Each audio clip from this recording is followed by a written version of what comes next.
Bonjour tout le monde, bienvenue à la capsule AGEB numéro 11. Alors pour cette dernière capsule de la partie 1, on va s'attarder à la résolution de problèmes en 5 étapes. Okay? On appelle aussi la méthode RV, donc H pour hypothèse, où on doit identifier nos inconnus à l'aide d'un schéma par exemple. E, accent aigu pour équation, donc on pose notre expression avec le signe égal. R pour la résolution de cette équation-là, avec la méthode de la balance. V pour la validation de notre réponse.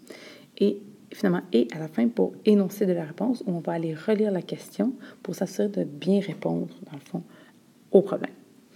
Les exemples ici que vous avez dans cette capsule-là ressemblent à ceux que vous avez dans votre cahier, mais ne sont pas exactement pareils. Donc, ça va vous permettre de suivre d'autres exemples. Exemple 1. Benjamin et Patrick ont acheté un total de 50 cartes de hockey. Benjamin a acheté 10 cartes de moins que Patrick. Combien chacun en a-t-il acheté? Donc, s'il est question de quoi? Il est question d'un nombre de cartes de hockey. Donc, je vais écrire nombre de cartes. Et là, on a le nombre de cartes de Benjamin. Et on a aussi Patrick. Dans le texte, je vais aller chercher la relation qui unit le nombre de cartes de Benjamin et de Patrick, donc le lien qu'il y a entre les deux. Est-ce que c'est 3 de plus, le double, 2 fois moins? Donc, je cherche quelque chose qui ressemble à ça. Et ici, cette phrase-là, c'est le fait que Benjamin a acheté 10 cartes de moins que Patrick. Petit truc de lecture, ma phrase finit par Patrick, donc ma flèche part de Patrick. Et 10 cartes de moins, ça va être moins 10.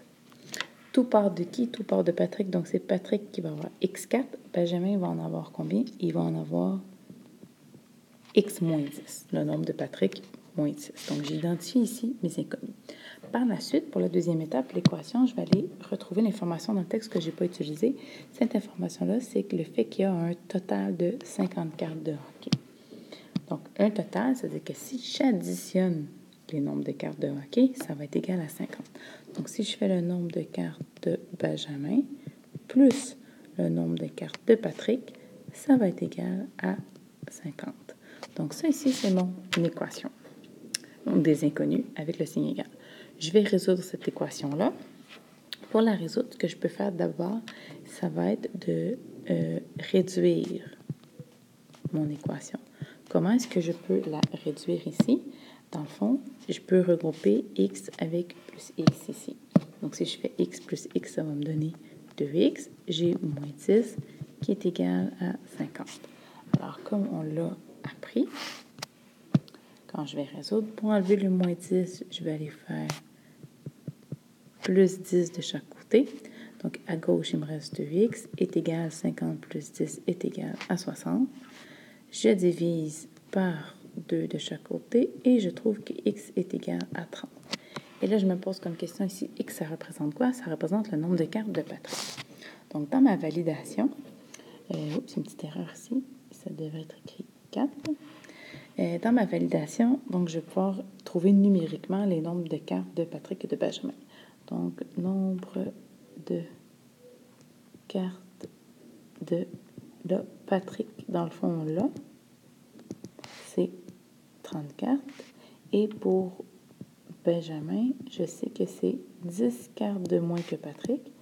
Donc, 30 moins 10, c'est égal à 20 cartes.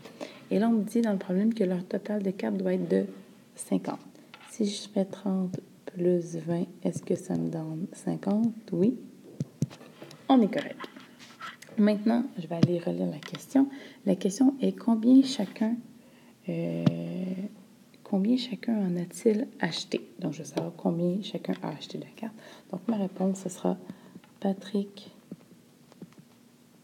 a acheté 30 cartes et Benjamin en a acheté 20. Et voilà, j'ai répondu à la question. Prochain problème. Alors, un père a... Oups, il manque un petit mot. Oui, ça va pas bien mes affaires. Un père a 5 ans de plus que le triple de l'âge de son fils. La différence entre leurs âges est de 33 ans. Quel est l'âge de chacun?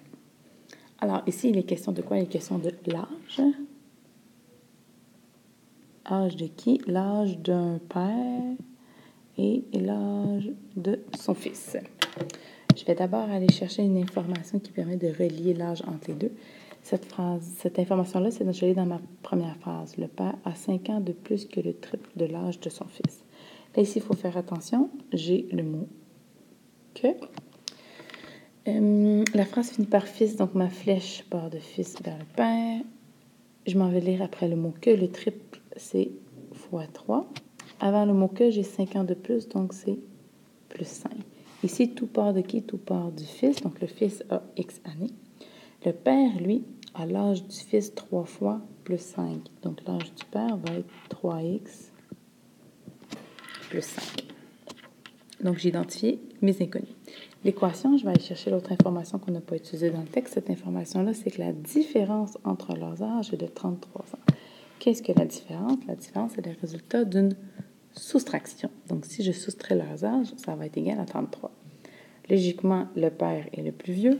Donc, si je fais l'âge du plus vieux, donc 3x moins 5, moins l'âge du plus jeune, le fils qui est représenté par x, ça va être égal à 33 ans. Donc, ça, c'est l'équation que je vais vouloir résoudre.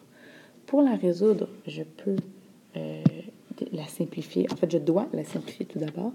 Donc, je peux faire 3x moins x. Donc, si je fais 3x moins x, ça va me donner 2x. Plus 5 égale 33. Pour enlever le plus 5, je vais aller faire moins 5 de chaque côté, ce qui fait 2x est égal à 28. Je divise par 2, donc x est égal à 14. X, qu'est-ce que ça représente? Ça représente l'âge du fils. Donc, dans ma validation aussi, âge du fils, on l'a, c'est 14 ans. L'âge du père, c'est 3x plus 5. Donc, ça veut dire 3 fois 14 plus 5. 3 fois 14, ça me donne 42. Plus 5, ça me fait 47 ans. Et là, la différence dans leurs âges doit donner 33. Si je fais 47 moins 14, est-ce que ça me donne 33? Oui, on est OK. Et dans cette de la réponse, je vais aller relire ma question. La question, c'est quel est l'âge de chacun? Donc, je donne ma réponse. Le fils a 14 ans et le père a 47 ans. Et voilà, c'était l'exemple numéro 2. Un dernier exemple. Au dernier match de basketball, Rosie a obtenu 8 points de moins qu'Amélie et Isabelle a obtenu 3 points de plus qu'Amélie. Ensemble, elles ont obtenu 55 points. Combien de points Isabelle a-t-elle obtenu? Donc ici, il est question d'un nombre de points. Donc, nombre de points. Nombre de points de qui? J'ai Rosie. On a Amélie. Et on a Isabelle. L'ordre dans lequel on écrit les noms n'est pas important. Donc, je vais aller chercher les informations qui permettent de mettre en relation le nombre de points de chacun. La première information que j'ai, c'est Rosie a obtenu 8 points de moins qu'Amélie. Je vais commencer d'abord avec ça. Donc, ma phrase, si on veut, termine par Amélie. Donc, ma flèche part d'Amélie vers Rosie. 8 points de moins, donc ça va être moins 8. Par la suite, j'ai une autre information. Celle-ci, c'est Isabelle a obtenu 3 points de plus qu'Amélie. Ma phrase finit par Amélie, donc ma flèche part de Amélie vers Isabelle. 3 points de plus, ça va être plus 3. Si je me fie à mon schéma, tout part de qui? Tout part d'Amélie. Donc, Amélie, elle a X points. Rosie, c'est Amélie moins 8. Donc, ça va être X moins 8. Puis Isabelle, elle, ça va être le nombre de points d'Amélie plus 3. Donc, ça va être X plus 3. Pour former mon équation, je vais aller utiliser l'autre information que je n'ai pas utilisée dans le texte. Cette information-là, c'est que ensemble, elles ont obtenu 55 points. Donc, ensemble, ça veut dire que je dois additionner leur nombre de points. Donc, si je prends le nombre de points de Rosie, plus le nombre de points d'Amélie, plus le nombre de points d'Isabelle, c'est égal à 55. Par la suite, pour résoudre cette équation-là, je vais d'abord la simplifier. Donc ici, je peux la simplifier parce que je peux regrouper mes x ensemble. Donc x plus x, ça me fait 3x. Et je peux aussi regrouper moins 8 avec plus 3.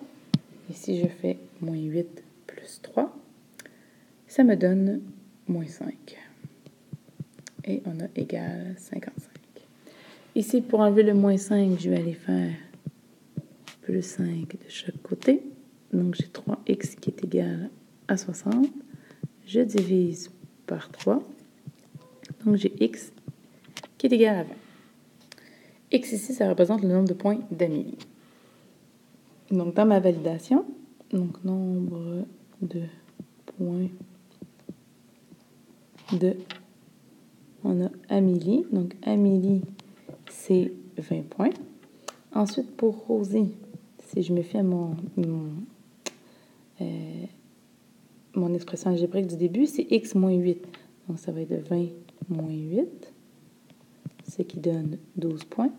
Et pour Isabelle, c'est x plus 3, donc 20 plus 3, ce qui lui donne 23 points. Ici, j'additionne leur nombre de points. 20 plus 12 plus 23, ça me donne bel et bien 55 points. On est OK. Je vais aller lire ma question pour pouvoir répondre correctement. La question est: combien de points Isabelle a-t-elle obtenu? Donc, ma réponse sera: Isabelle a obtenu 23 points. Et voilà, c'était la capsule algèbre numéro 11.